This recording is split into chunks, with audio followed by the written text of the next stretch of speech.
এই থাম্বনেলের মধ্যে শাকিব খানের যে চেহারাটি রয়েছে এই চেহারাটিকে একবারে পুরোপুরি আমি চেঞ্জ করে আমার নিজের চেহারা আমি ইউজ করেছি। সো এই কাজটা আমি কিভাবে করেছি আজকের এই ভিডিওতে মূলত আমি আপনাকে এই বিষয়টাই দেখাবো। আপনিও যদি চান যে এই থাম্বনেলের মধ্যে আপনার নিজের চেহারা ব্যবহার করবেন তাহলে আজকের এই ভিডিওটি দেখে কিন্তু খুব সহজে আপনি এই বিষয়টা করতে পারবেন। শুধুমাত্র এই থাম্বনেলের মধ্যেই নয়, যে কোনো ছবির চেহারা পরিবর্তন করে আপনার নিজের চেহারা ইউজ করতে পারবেন। সো কাজটা করার জন্য সর্বপ্রথমে আমরা বরবাদ সিনেমার যে টিজারের যে থাম্বনেলটি রয়েছে এই থাম্বনেলটি আমরা এখান থেকে ডাউনলোড করে নিব। থাম্বনেলটিকে ডাউনলোড করার জন্য এই ভিডিও লিংকটাকে আমি সর্বপ্রথমে কপি করে নিব। সেই জন্য শেয়ার অপশনের মধ্যে ক্লিক করে কপি লিংক অপশনের মধ্যে ক্লিক করে আমি এখান থেকে ভিডিওটি লিংকটি কপি করে নিয়েছি। তারপরে চলে যাব একদম সরাসরি যে কোনো একটি ব্রাউজারের মধ্যে। সো আমি ক্রোম ব্রাউজারের মধ্যে চলে আসলাম। আসার পরে এখান থেকে জাস্ট লিখে দিব ইউটিউব থাম্বনেল ডাউনলোডার। এটা লিখে দেওয়ার পরে দেখবেন যে এরকম একটি ড্যাশবোর্ড চলে আসবে বা একটি ওয়েবসাইট চলে আসবে। সো এই ওয়েবসাইটের মধ্যে এখান থেকে আপনি জাস্ট যে লিংকটা কপি করেছেন এই লিংকটা এখানে পেস্ট করে দিবেন। পেস্ট করে এখান থেকে গেট থাম্বনেল ইমেজ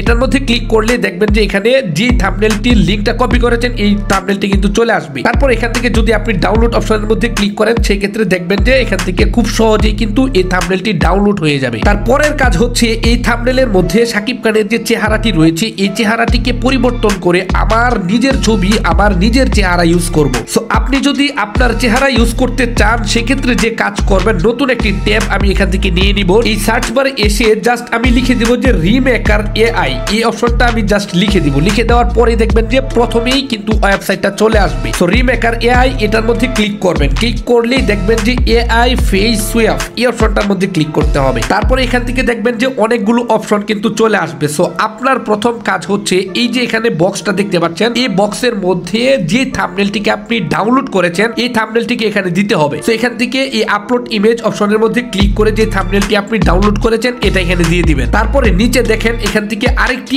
আপলোডের অপশন রয়েছে। এই জায়গার মধ্যে মূলত আপনার নিজের ছবিটি দিয়ে দিবেন। সো আপনি এখানে আপনার নিজের ছবিটি দেওয়ার পরে এখান থেকে দেখেন নিচে একটা অপশন রয়েছে। এই অপশনটার মধ্যে ক্লিক করলেই দেখবেন যে জাস্ট কিছুক্ষণের মধ্যেই এই ছবিটা একদম পুরোপুরি পরিবর্তন করে শাকিব খানের চেহারাটাকে পরিবর্তন করে আপনার নিজের চেহারায় কিন্তু পরিবর্তন করে দিয়েছে। সো এখান থেকে আপনাদেরকে একটু জুম করে যদি দেখাই, দেখেন কতটা নিখুঁত ভাবে শাকিব খানের চেহারাটাকে পরিবর্তন করে আমার নিজের চেহারাটা এখানে দিয়েছি। জাস্ট একটু খেয়াল করেন, দেখেন আগের থাম্বনেলটা হচ্ছে এইরকম, তার পরবর্তীতে আমি আমার নিজের ছবি দিয়ে যখন থাম্বনেলটা তৈরি করেছি তখন দেখেন কতটা ক্লিয়ার হয়েছে। সো এখন যদি এই ছবিটিকে সেভ করে আপনার গ্যালারিতে নিয়ে নিতে চান সেক্ষেত্রে এখান থেকে দেখেন ডাউনলোড অপশন রয়েছে। এই ডাউনলোড অপশনের মধ্যে ক্লিক করলে দেখবেন যে এই ছবিটি ডাউনলোড হয়ে আপনার গ্যালারিতে চলে যাবে। সো আশা করি যে এই ভিডিওটি দেখিয়ে অনেক জিনিস শিখতে পেরেছেন। যদি আপনার কাছে ভিডিওটি একটু উপকারে এসেছে বলে মনে হয় আপনার বন্ধু বান্ধবদের মধ্যে শেয়ার করে দিবেন। আপনি যদি আমাদের চ্যানেলে নতুন হয়ে থাকেন তাহলে অবশ্যই চ্যানেলটিকে সাবস্ক্রাইব করে দিবেন।